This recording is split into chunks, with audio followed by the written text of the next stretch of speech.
నమస్తే జీవన రేఖ కార్యక్రమానికి స్వాగతం. తెలుగు రాష్ట్రాల్లో ఎంతో మంది రోగులకు ఆయుర్వేదంలో అత్యుత్తమ చికిత్సను అందిస్తుంది కపిల్ ఆయుర్వేద చికిత్సాలయం.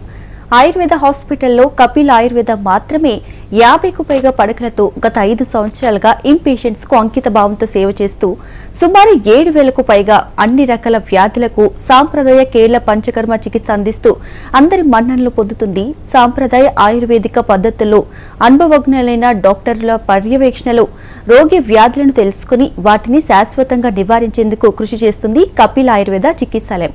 అయితే వ్యాధులను బట్టి కాకుండా పేషెంట్ శరీరత్వాన్ని బట్టి ట్రీట్మెంట్ ఇవ్వడంలో ప్రత్యేక స్థానంలో ఉంది. ఇవాల్టి మన కార్యక్రమంలో కీళ్ల నొప్పులు, neck pain, back pain, cervical spondylosis, lumbar spondylosis సమస్యలతో బాధపడుతున్న రోగులకు సలహాలు, సూచనలు ఇచ్చేందుకు కపిల్ ఆయుర్వేద చికిత్సాలయం నుంచి పంచకర్మ స్పెషలిస్ట్ డాక్టర్ టిఎన్ స్వామి ఎండి గారు మనతో పాటు మన స్టూడియోలో ఉన్నారు. సో వారితో మాట్లాడదాం. దీనికి సంబంధించి అన్ని డీటెయిల్స్ కూడా తెలుసుకుందాం. అలాగే దీనికి సంబంధించి మీకు ఎటువంటి డౌట్స్ ఉన్నా స్క్రీన్ మీద కనిపిస్తున్న నెంబర్స్ కి కాల్ చేసి మీ డాక్టర్ గారితో మాట్లాడి మీ ప్రాబ్లమ్స్ ని క్లియర్ చేసుకోవచ్చు. Hello sir, welcome to our studio. So doctor గారు, ముందుగా ఆర్థరైటిస్ అంటే ఏంటి, వీటి లక్షణాలు ఎలా ఉంటాయి, ఎలా గుర్తించాలి? ఇది చాలా మంది ప్రపంచంలో చాలా మంది సఫర్ అవుతున్నారు ఆర్థరైటిస్ ప్రాబ్లంతో. అంటే ఇది జాయింట్ పెయిన్స్ యూజువల్గా ఏంటంటే డీజనరేషన్ ఆఫ్ ద జాయింట్స్, అంటే అరుగుదల, ఏజ్తో పాటుగా అరిగే వచ్చే స్టిఫ్నెస్ కానీ జాయింట్ పెయిన్స్ కానీ ఇదన్నీ కూడా మనకు వేర్ అండ్ టైర్ లాగా మనకు ఒక 40-50 ఇయర్స్ తర్వాత ముఖ్యంగా వెయిట్ బేరింగ్ మూవబుల్ జాయింట్స్లలో అరుగుదల అనేది ఉంటుంది.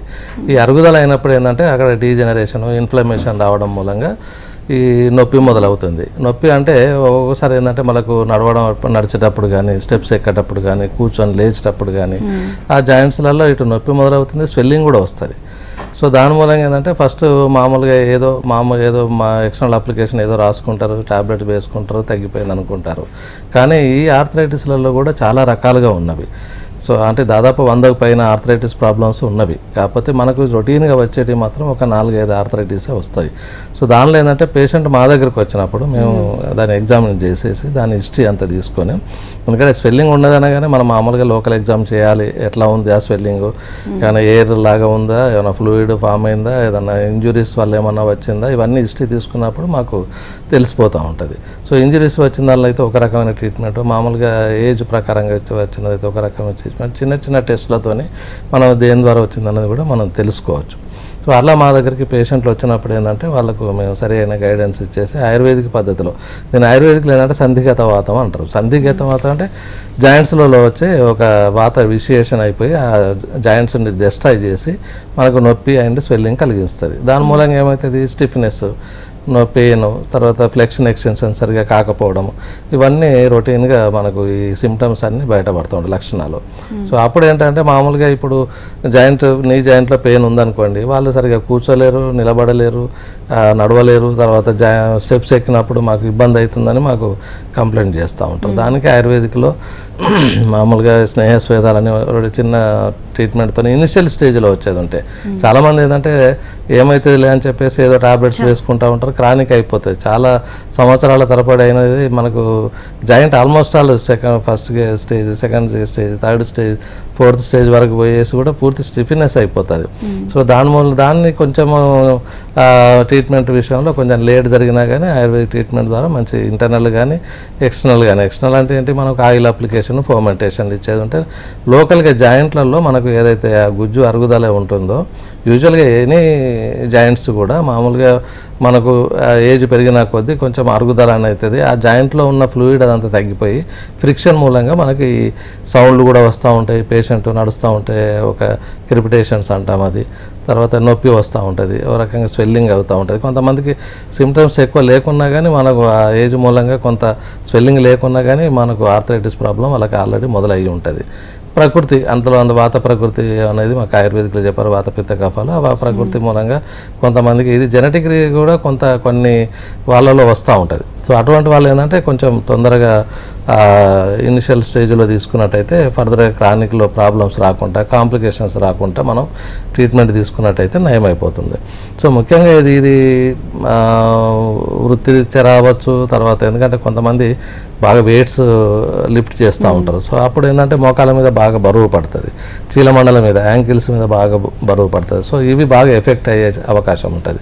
ఇక కొంతమంది లాంగ్ స్టాండింగ్ వృత్తిరీత్యా కూడా పొద్దున నుండి సాయంత్రం వరకు నిలబడాల్సి వస్తుంది. దాని మూలంగా ఏంటంటే మనకి ఆర్థరైటిస్ నీ జాయింట్లలో మొదలవుతుంది, అలాగే బ్యాక్ పెయిన్ కూడా అట్లాగే వస్తూ ఉంటుంది. సో ఇవి కొంచెం ప్రొఫెషనల్ వైజ్గా కూడా కొంతమంది స్పోర్ట్స్ పర్సన్స్కి ఏదైనా కానీ జాయింట్ని ఎక్కువ యూజ్ చేయడం వల్ల, కాన్స్టెంట్గా యూజ్ చేయడం వల్ల మనకి ఆర్థరైటిస్ ప్రాబ్లం మొదలవుతూ ఉంటుంది. సో యూజువల్గా ఏంటంటే ఆస్టియో ఆర్థరైటిస్ అని అంటాం ఇన్ జనరల్గా. అంటే మనకు రొటీన్గా చాలామంది సఫర్ అయ్యేది ఏజ్ ఒక 40-50 ఇయర్స్ దాటిన తర్వాత మనకు ఇది మొదలవుతూ ఉంటుంది. సో ఈ 40-50 ఇయర్స్ దాటిన తర్వాత వచ్చే జాయింట్ పెయిన్స్ ఏంటంటే ఇన్ జనరల్గా ఆస్టియో ఆర్థరైటిస్ అంటాము. సో ఈ తర్వాత ఇంకా ఎర్లీ ఏజ్లో కూడా ఒక్కొక్కసారి జాయింట్ పెయిన్స్ వస్తూ ఉంటుంది. దాన్ని మనం రొమటాయిడ్ ఆర్థరైటిస్గా తీసుకుంటాం. అంటే 30 ఇయర్స్ 25 ఇయర్స్లో అది ఆటో ఇమ్యూన్ డిసీజ్ అంటాం. ఆటో ఇమ్యూన్ డిసీజ్ అంటే మనకు ఏదైతే ఇమ్యూనిటీ ఉన్నదో అది మనకు రివర్స్గా పనిచేసి ఆ జాయింట్స్ని డిస్ట్రాయ్ చేస్తూ ఉంటుంది. జాయింట్స్లో ఉన్న పార్ట్స్, లిగమెంట్స్ కానీ సరౌండింగ్ పార్ట్స్ కానీ ఇదన్నీ కూడా అది ఆ ఇమ్యూనిటీ ఏంటంటే మనని యాక్చువల్గా అయితే మనకు ప్రొటెక్షన్ ఇవ్వాలి, కానీ ఇది జాయింట్ని ఆటోమేటిక్గానే మన ఇమ్యూనిటీ రివర్సల్ అయిపోయి దాన్ని డిస్ట్రాయ్ చేస్తూ ఉంటుంది.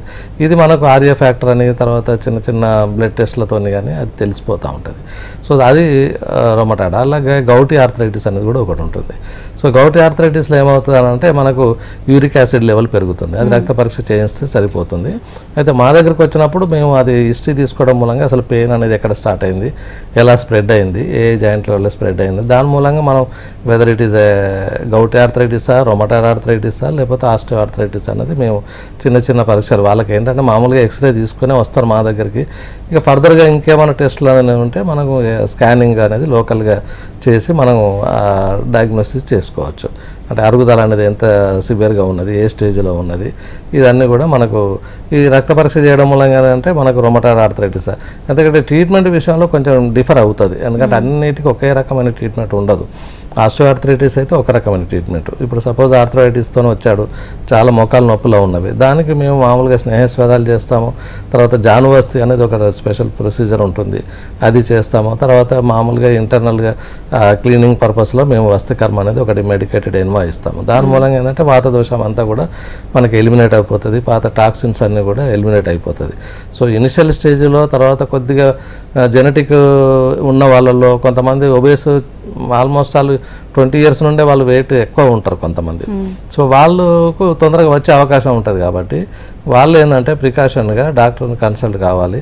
కొంచెం బాడీని మనము వెయిట్ తగ్గించుకునే ప్రొసీజర్స్ కానీ, లేకపోతే వాళ్ళకి డైట్ విషయంలో కానీ, ఎక్సర్సైజ్ విషయంలో కానీ ఇవన్నీ మేము వాళ్ళకు కౌన్సిలింగ్ ఇచ్చి చెప్తాము. దాని మూలంగా ఏంటంటే కొంతవరకు వాళ్ళు పోస్ట్పోన్ చేసుకోవచ్చు ఎర్లీగా రాకుండా, జెనెటిక్ ప్రాబ్లం ఉన్నవాళ్ళు. ఎందుకంటే కొంతమంది ఒబేసిటీ ఇంట్లో వాళ్ళ ఫ్యామిలీ మెంబర్స్ అందరూ కూడా వాళ్ళే చెప్తారు మేమంతా హెవీ పర్సనాలిటీ ఉంటాము, వెయిట్ ఎక్కువ ఉంటామని. దాని మూలంగా వెయిట్ బేరింగ్ జాయింట్స్ కాబట్టి మామూలుగా నీ జాయింట్స్ కానీ, యాంకిల్ జాయింట్స్ కానీ, హ్యాండ్స్లలో కానీ, షోల్డర్లో కానీ ఇవాళ చాలామంది సఫర్ అవుతూ ఉన్నారు ఈ బోన్స్లో పెయిన్స్ రావడం మూలంగా కానీ. సో ఇది మాకు రొటీన్గా మా దగ్గరికి వచ్చిన వాళ్ళకి ఏంటంటే కపిల్ చికిత్సాలయంలో ఈవెన్ ఇన్ పేషెంట్ ఫెసిలిటీ ఉంది కాబట్టి అవసరమైతే దూరం నుండి వచ్చిన వాళ్ళకు 1 వీక్ మేము అడ్మిట్ చేసుకొని వాళ్ళకి రొటీన్ ట్రీట్మెంట్స్ మామూలుగా ఇస్తూ ఉంటాం. చాలా మటుకు తగ్గిపోయి వెళ్ళిపోతూ ఉంటారు. అలాగే గౌట్ ఆర్థరైటిస్ కానీ, రొమటాయిడ్ ఆర్థరైటిస్ కానీ వీటికి కొంచెం డిఫరెంట్గా ఉంటాయి, అన్నిటికీ ఒకే తరిగా ఉండదు. ఎందుకంటే దానికి ఆమపాచనంగా మామూలుగా కొన్ని డ్రగ్స్ ఇచ్చాము. తర్వాత ఫర్మెంటేషన్ ఆయిల్ విషయంలో కూడా కొంచెం జాగ్రత్త తీసుకొని ఏ ఆయిల్స్ వాడాలి, ఎందుకంటే అన్నీ కూడా పంచకర్మకు ఇండికేషన్గా ఉండవు. సో అది ఏంటంటే క్వాలిఫైడ్ డాక్టర్ దగ్గరికి, అది వేరే దగ్గరికి పోయి కొంతమంది మసాజ్ చేయించుకుంటారు మాకు ఎక్కువ అయిపోయింది అని కంప్లైంట్స్ ఉంటాయి. అట్లా కాకుండా ఏంటంటే క్వాలిఫైడ్ డాక్టర్ దగ్గరికి ఒక మంచి సెంటర్కి వెళ్ళేసి ఆ డయాగ్నోస్ చేసుకొని ఆ తర్వాత ట్రీట్మెంట్ తీసుకున్నట్టు తప్పకుండా తగ్గిపోతుంది. ఇవంతా చెప్పండి. ఇదంతా కూడా ఆర్థరైటిస్లో ఈ భాగంగా ఉంటుంది. దీనికి కొంచెం మనం చిన్న జాగ్రత్తలు తీసుకున్నట్టయితే మనం రాకుండా కూడా కొంతవరకు ప్రివెంట్ చేసుకోవచ్చు. అంటే ఒకటి వెయిట్ మేనేజ్మెంట్ అనేది ఒకటి, తర్వాత మామూలుగా ఇప్పుడు లైఫ్ స్టైల్ డిజార్డర్స్లలో బాగా ఏదైతే జంక్ ఫుడ్ తీసుకోవడం కానీ ఇట్లాంటివి కొంచెం అవాయిడ్ చేయడం, ఆల్కహాల్ కానీ స్మోకింగ్ కానీ ఇవి అవాయిడ్ చేయడం మూలంగా కొంతవరకు మనం పోస్ట్పోన్ చేసుకోవచ్చు, త్వరలో ఎర్లీగా రాకుండా ఉండడానికి కొరకు. అట్లాగే కొంచెం వెయిట్ బాగా లిఫ్ట్ చేసే వాళ్ళు కూడా కొంతవరకు వాళ్ళు ఎంతవరకు చేయాలి, ఎందుకంటే వెయిట్ లిఫ్ట్ చేయడం వల్ల ఒక జాయింట్ పెయిన్స్ కాకుండా మీకు స్పైన్ ప్రాబ్లం కూడా మొదలవుతుంది వాళ్ళకు, ఎందుకంటే స్పైన్ మీద దాని ఎఫెక్ట్ పడుతూ ఉంటుంది కాబట్టి. సో ఇది కాకుండా ఏంటంటే ఇప్పుడు మా దగ్గరకు వచ్చే పేషెంట్లలో ఇప్పుడు మీరు చెప్పినట్టుగా స్పాండిలోసిస్ కేసెస్ ఎక్కువ వస్తూ ఉంటుంది. ఈ స్పాండిలోసిస్ అంటే చాలామంది కూడా ఇప్పుడు దాన్ని ఏమంటారు, మామూలుగా నెక్ రీజన్లో వచ్చిన పెయిన్ ఉంటుంది, స్టిఫ్నెస్ ఉంటుంది, మెడ తిరగనీయకుండా ఈవెన్ గిడ్డినెస్ ఉంటుంటుంది. ఇవన్నీ కూడా ఏంటంటే వర్టెబ్రాలు ఎఫెక్ట్ కావడం, ఇది కూడా ఒక రకమైన ఆర్థరైటిస్. ఈ స్పైన్లో కూడా మనకు వర్టెబ్రా అనే బోన్స్ ఉంటాయి కాబట్టి ఏజ్తో మూలంగా వచ్చేటివి కొన్ని ఉంటాయి, తర్వాత ఎర్లీగా స్టేజ్గా వచ్చేటివి కొన్ని ఉంటాయి. ఏజ్ మూలంగా వేర్ అండ్ టేర్గా మనకు వర్టెబ్రా కూడా 20 years 30 years ఉన్నప్పుడు అంత బలంగా ఉండకుండా ఏజ్ పెరిగిన కొద్దీ 50-60 వచ్చేసరికి కొంతవరకు డిహైడ్రేట్ అయ్యి ష్రింక్ అవుతూ ఉంటుంది వర్టెబ్రా కూడా. అందుకని చాలామంది ఏజ్ ఎక్కువైన వాళ్ళకు కొంతమంది వంగిపోతూ ఉంటారు, కొంతమంది ఒక సైడ్కి వంగుతూ ఉంటారు. సో ఇవన్నీ కూడా ఏంటంటే వర్టెబ్రా స్ట్రేట్గా ఉండదు, ఎంగేజ్లో ఉన్నంత స్ట్రేట్గా స్ట్రాంగ్గా వర్టెబ్రా ఉండదు. కాకపోతే ఏంటంటే దాన్ని మనం యూజ్ చేసుకునే విధానాన్ని బట్టి కూడా ఉంటుంది. ఎందుకంటే ఇవాళ రేపు సెల్ ఫోన్స్ కానీ సిస్టమ్స్ కానీ అదే పనిగా మనం నెక్ను బాగా స్ట్రెయిన్ చేసి అట్లాగే గంటల తరబడి ఉన్నట్లయితే తప్పకుండా అక్కడ అరుగుదల మొదలవుతుంది, పెయిన్స్ మొదలవుతాయి, అలాగే డిస్క్ ప్రొలాప్స్ అవుతూ ఉంటాయి, రెడికులోపతి వస్తూ ఉంటుంది. రెడికులోపతి కండిషన్ ఏంటంటే ఏదైతే ఇప్పుడు స్పైన్ నుండి మనకు స్పైనల్ కార్డు వెళ్తూ ఉంటుంది, దాని నుండి అన్నీ కూడా ఒక దాని కేబుల్ వైర్స్ లాగా అన్ని నర్వ్స్ అన్నీ కూడా వెళ్తూ ఉంటాయి. ఎప్పుడైతే ఈ ష్రింక్ అయ్యి కానీ డిహైడ్రేట్ అయింది కాబట్టి నేరో అయిపోతుంది, ఆ కెనాల్లో నేరో అయిపోతుంది, ఆ డిస్క్ స్పేస్ కూడా నేరో అవుతుంది. నేరోలో మూలంగా ఏమవుతుందంటే వాటి నర్వ్స్ మీదే మనకు ప్రెషర్ పడుతూ ఉంటుంది, దాని మూలంగా ఏంటంటే నర్వ్ ఇరిటేషన్ అవుతూ ఉంటుంది.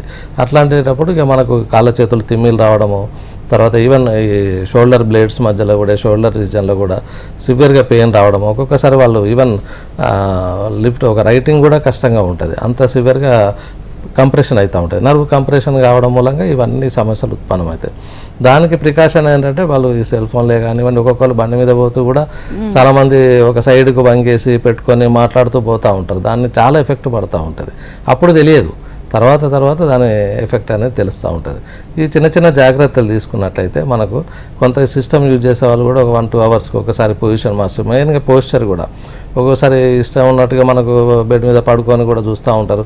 ఈవెన్ పేషెంట్లే చెప్తారు, సార్ ఎక్కువసేపు సెల్ ఫోన్ చూడడం వల్ల నాకు ఈ ప్రాబ్లం వచ్చింది అని. ఆ సమస్య తెలిసినప్పుడు మనకు దాన్ని అవాయిడ్ చేయడమే ఒకటే, దానికి ఇది ఎన్ని రోజులని మనం మెడిసిన్ వాడతాము, ఎన్ని రోజులని ట్రీట్మెంట్లు తీసుకుంటాము, వీలైనంత మటుకు ప్రికాషన్గా ప్రివెంట్గా ఏంటంటే ఏ వెయిట్తో వస్తున్నది అనేది కొంతవరకు అవాయిడ్ చేసుకొని మనం ట్రీట్మెంట్ తీసుకున్నట్టయితే సమస్య తీరుతుంటుంది.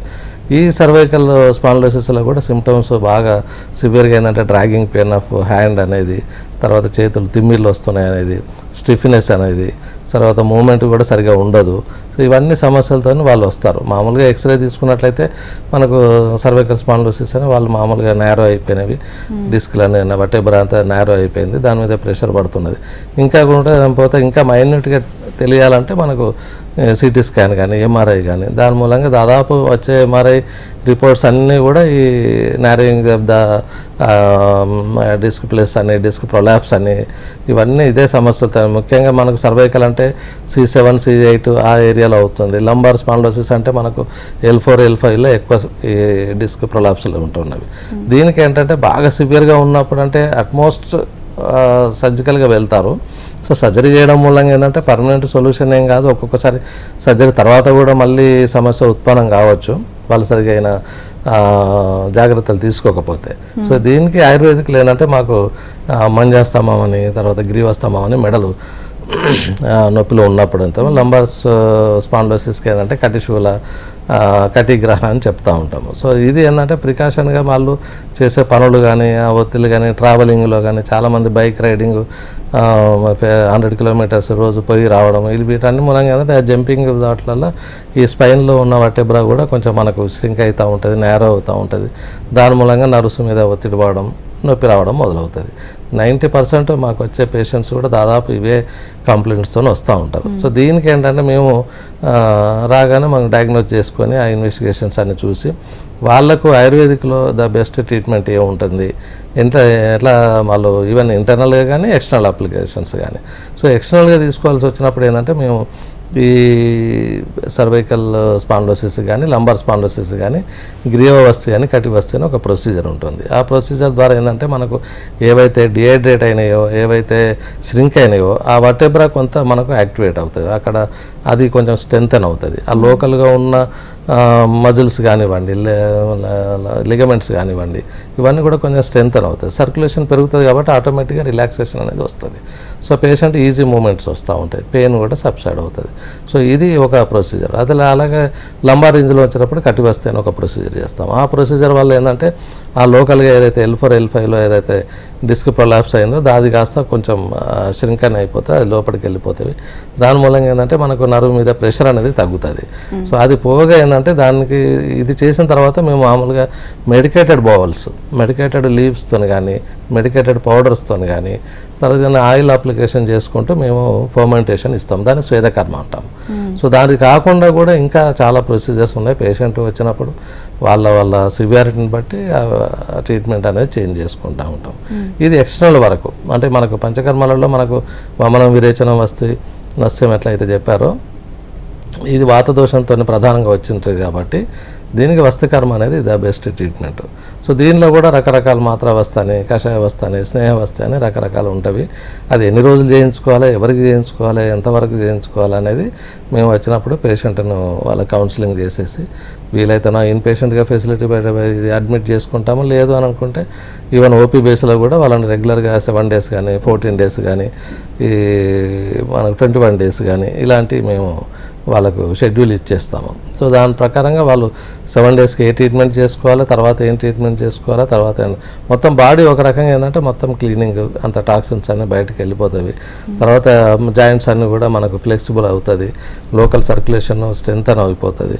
ఈ రకంగా చేసుకోవడం మూలంగా ఏమవుతుందంటే ఫర్దర్గా ఇంకేదన్నా కొంత డిసీజెస్ ఉన్నా కానీ, టాక్సిన్స్ ఉన్నా కానీ ఈ పంచకర్మల వల్ల ఏంటంటే అవి కూడా మనకు సైడ్ బై సైడ్ అవి కూడా ఎలిమినేట్ అయిపోయి మొత్తం మా బాడీ ఒక దాన్ని ఏమంటారు స్ట్రెంథెన్ అయిపోతుంది, ఇమ్యూనిటీ కూడా పెరుగుతుంది.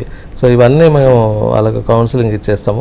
ఒక రకంగా డిసీజ్ వచ్చినప్పుడే రావాల్సిన పని ఏం లేదు. యాక్చువల్గా అయితే మేము అదే ఎడ్యుకేట్ చేస్తూ ఉన్నాము మన ఛానల్స్ ద్వారా కానీ, దీన్ని మా ప్రోగ్రామ్స్ ద్వారా కానీ. లేని వాళ్ళు కూడా మనకు వారానికి ఒకసారి అలా వచ్చి కూడా మనకు రీజువినేషన్ థెరపీ లాగా వాళ్ళు టోటల్ బాడీ అంతా కూడా క్లెన్సింగ్ చేసుకొని మనకు వెహికల్ కదా సర్వీసింగ్ చేయించుకున్నట్టుగా రెగ్యులర్గా వాళ్ళు కనుక చేయించుకున్నట్టయితే ఈ తొందరగా వచ్చేటివన్నీ కూడా మనం కొంతవరకు పోస్ట్పోన్ చేసుకోవచ్చు. ఎందుకంటే ఏజ్ను మనం ఏం ఆపలేము.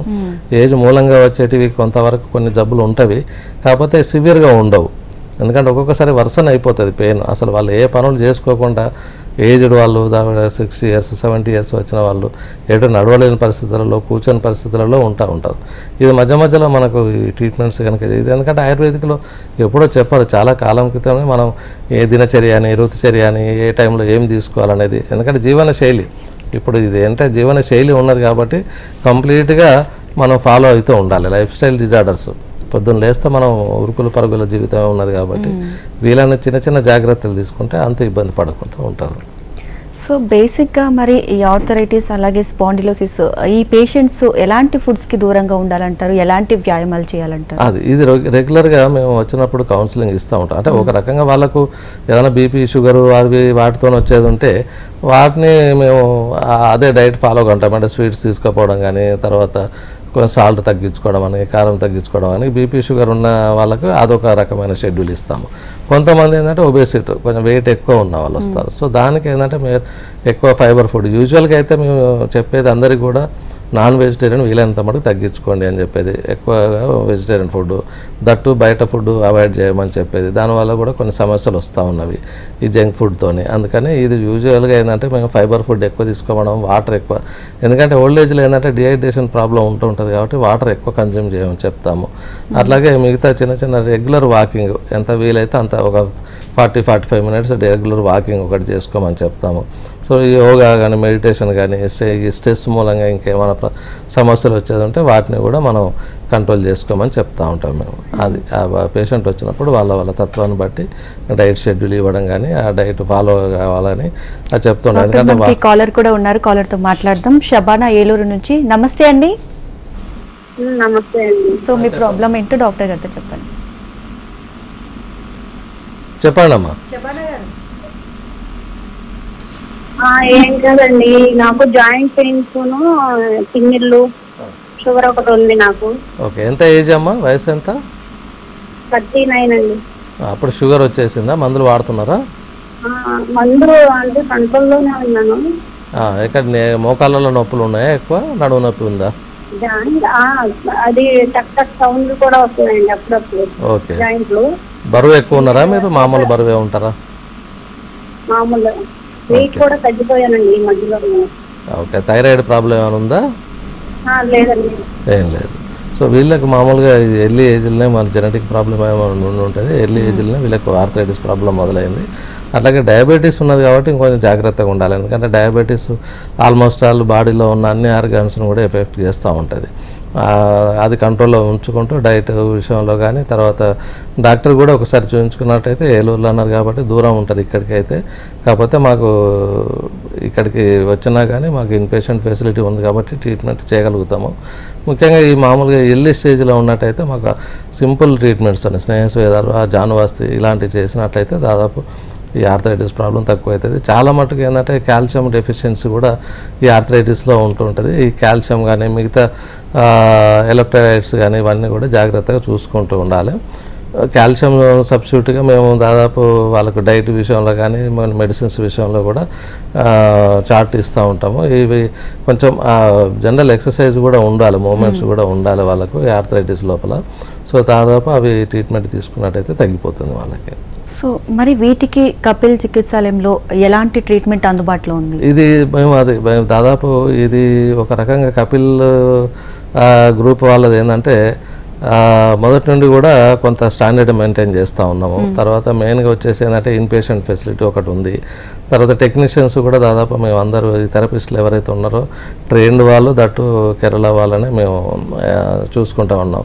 ప్రతి ట్రీట్మెంట్ అప్పుడు కూడా మేము డాక్టర్లుగా పర్యవేక్షణలో మేము వెళ్ళి వాళ్ళకి కలిసి ఎలా చేయాలి, ఎంత ఇది. ఎందుకంటే ఒక్కొక్కసారి మా దానిలో హీట్ థెరపీ కూడా ఉంటుంది. హీట్ చేయడం, ఎంతవరకు హీట్ చేయాలి, ఎంతసేపు చేయాలి, ఆ ట్రీట్మెంట్ విషయంలో మళ్ళీ ఎలాంటి వాళ్ళు జాగ్రత్తలుగా చేయాలి. కొన్ని ఒక్కొక్కసారి ఏంటంటే వాళ్ళు ఒక్కొక్కసారి ప్రెషర్ ఎక్కువ ఇచ్చినా కానీ మనకు ఎక్కువ నొప్పులు ఎక్కువ అయ్యే అవకాశం ఉంటుంది. అందుకని మేము పేషెంట్ ఒక సివియారిటీని బట్టి ఆ టెక్నీషియన్లు కూడా ముందే వెళ్ళి వాళ్ళు చేసేటప్పుడు కూడా అక్కడ ఉండి ఆ ట్రీట్మెంట్ జాగ్రత్తగా చేయమని చెప్తూ ఉంటాము. సో ఇక కపిల్ చికిత్సాలయంలో కాంప్రమైజ్ అనేది ఏం లేదు. ఆయిల్స్ విషయంలో కానీ ఒక రకంగా నో లాస్ నో ప్రాఫిట్ లాగానే ఇది ఓన్లీ సర్వీస్ మోటోతోనే ఇది స్టార్ట్ చేశారు. అలాగే నడుస్తూ ఉంది.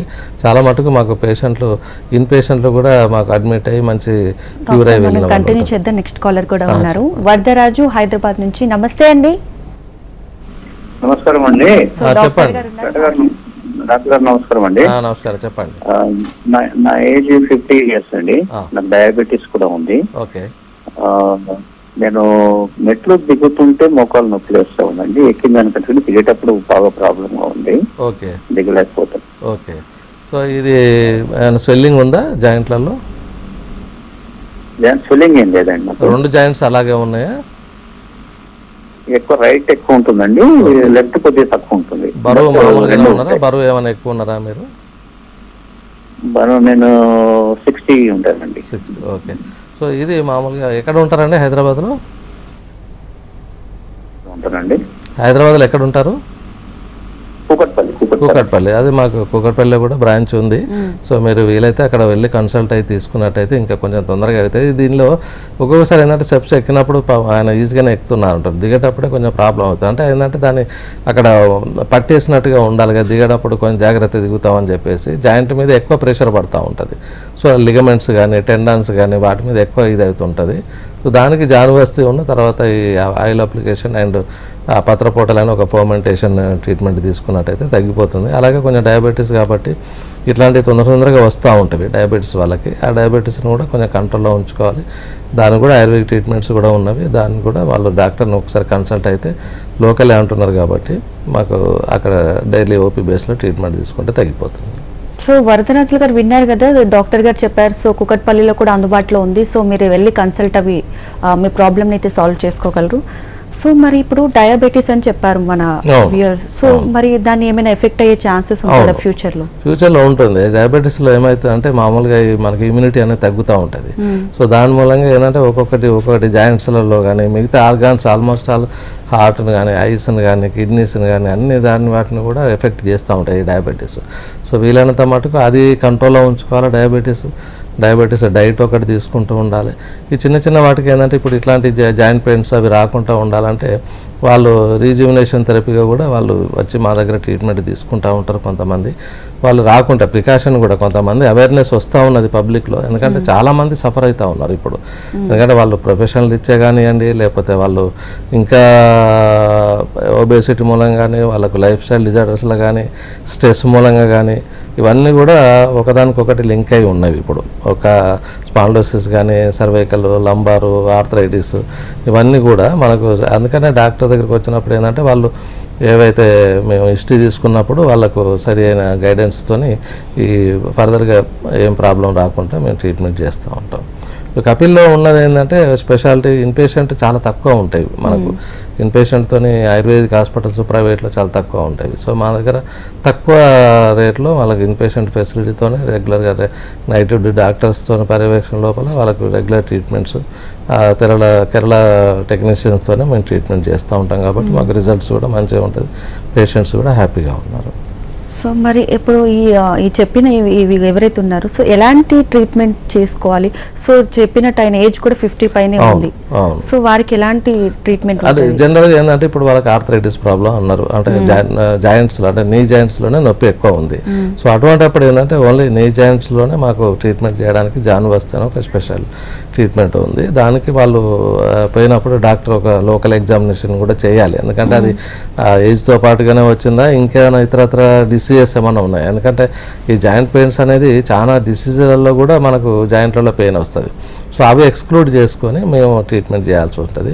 వాళ్ళకు జానువస్తు అనేది ఒకటి. తర్వాత లోకల్ ఫర్మెంటేషన్ ఆయిల్ అప్లై చేసిన తర్వాత మనకు ఫర్మెంటేషన్ చేసినట్టయితే స్వేదకర్మ ఫర్మెంటేషన్. ఆ ఫర్మెంటేషన్లో కూడా రకరకాలు ఉన్నాయి. మామూలుగా స్టీమ్ ఇచ్చేది ఉంటుంది, లేదంటే మనకు మెడికేటెడ్ లీవ్స్తోని బౌల్స్తోని మనకు ఫర్మెంటేషన్ చేసేది ఉంటుంది. తర్వాత పౌడర్స్తోని కూడా ఫర్మెంటేషన్ చేసేది ఉంటుంది. ఇది డాక్టర్ డిసైడ్ చేసుకొని ఆ పేషెంట్ యొక్క తత్వాన్ని బట్టి కాన్స్టిట్యూన్సీని బట్టి వాళ్ళకి ఈ ట్రీట్మెంట్స్ అనేది మేము సజెస్ట్ చేస్తాము. దాదాపు ఒక 1 వీక్ తీసుకుంటే మైల్డ్గా ఉంటే 1 వీక్లో మనకు ఆల్మోస్ట్ అలా క్యూర్ అయిపోతుంది. కాకపోతే ఫర్దర్గా ఇంటర్నల్ మెడిసిన్ కూడా మేము ప్రిస్క్రైబ్ చేస్తాము. ఆ ఇంటర్నల్ మెడిసిన్ ఒక 2-3 మంత్స్ రెగ్యులర్గా తీసుకున్నట్టయితే తగ్గిపోతుంది. ఫైనల్గా డాక్టర్ గారు ఇప్పుడున్న సిచ్యుయేషన్స్లో ఇప్పుడున్న జనరేషన్లో ప్రతి ఒక్కరు కంప్యూటర్ కావచ్చు, డ్రైవింగ్ లేకుంటే బరువు మోయడాలు వీటికే ఎక్కువ పరిమితం అవుతుంది. సో ఇలాంటి వారికి మీరు ఇచ్చే సలహాలు ఏంటి? అదే నేను ఇలాంటి పెయిన్స్ అవును చాలా మటుకు ఏంటంటే కొంచెం ఇప్పుడు ఈవెన్ చిన్న పిల్లల దగ్గర నుండి స్కూల్ గోయింగ్ పిల్లల దగ్గర నుండి కూడా స్కూల్ బ్యాగులు మోయడం మూలంగా కూడా వాళ్ళకి ఆ స్పైన్ ప్రాబ్లం మొదలవుతుంది. వాళ్ళు పొద్దున్న వెళ్ళి సాయంత్రం వచ్చేసరికి ఫుల్ టైర్డ్ సమ్ అయిపోయి వాళ్ళు పడుకోవడము ఇది. కాకపోతే ఏంటంటే బాగా యూసేజ్ ఆఫ్ సెల్ ఫోన్లు ఎక్కువ ఉంటున్నది, కాన్స్టెంట్గా చూసుడు ఉంటున్నది. దాని మూలంగా ఏమవుతుందంటే మనకు నెక్ రీజన్లో స్ట్రెస్ ఎక్కువ పడుతూ ఉంటుంది. అలాగే సిస్టమ్ మీద కూర్చున్న వాళ్ళు ఒక 4-5 అవర్స్ నాన్ స్టాప్ అట్లాగే కూర్చొని ఉన్నారు. మార్నింగ్ నుండి ఈవినింగ్ వరకు కూర్చునే వాళ్ళు ఉంటారు. That to effect the spine. So అట్లా కాకుండా ఏంటంటే వాళ్ళు కొంచెం దాన్ని రిలాక్సేషన్ కాక 1 అవర్కి ఒకసారి 2 అవర్స్కి ఒకసారి కొంచెం పొజిషన్ చేంజ్ చేసుకుంటూ కొంతసేపు నిలబడి నడవడం మూలంగా కొంతవరకు మనం ప్రివెంట్ చేసుకోవచ్చు ఇవి రాకుండా ఉండడానికి. అలాగే బరువులు ఎత్తడం అనేది మనకు శక్తికి మించి చేసినట్టయితే తప్పకుండా అది స్పైన్ మీద దీని మీద కూడా ఎఫెక్ట్ పడుతూ ఉంటుంది. అది చేస్తాను. Okay doctor. సో ఈరోజు జాయింట్ పెయిన్స్కి, నెక్ పెయిన్స్ ఇవన్నీ కూడా చాలా చక్కగా చెప్పారు. అలాగే మా వ్యూయర్స్ అడిగిన ప్రశ్నలకు కూడా మంచి సలహాలు ఇచ్చారు. Thank you doctor. ఓకే.